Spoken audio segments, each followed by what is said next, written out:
Hello and welcome to the topic Pseudogout in the module Rheumatology. By the end of this topic, you should be able to define pseudogout, discuss the risk factors of pseudogout, describe the clinical features, outline the investigations to support the diagnosis of pseudogout, discuss principles of management, and elaborate on the complications of pseudogout. Let's get started. So what is pseudogout? Pseudogout is a form of microcrystal synovitis caused by the deposition of calcium pyrophosphate dehydrate in the synovium.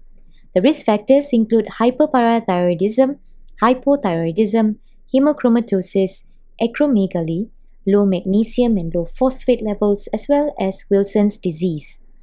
When it comes to features, think about the knee, wrist, and shoulders joints, where these are the joints that are most commonly affected.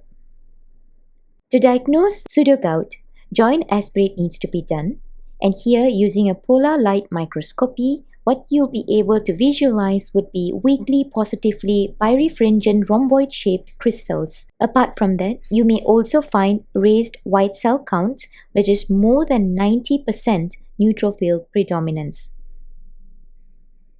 In terms of X-ray findings, chondrocalcinosis is a characteristic feature.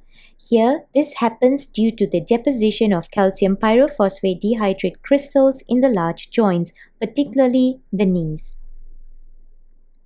Management would include aspiration of the joint fluid to exclude septic arthritis, as well as administration of NSAIDs or intra-articular, intramuscular, or oral steroids, which is similarly done for gout.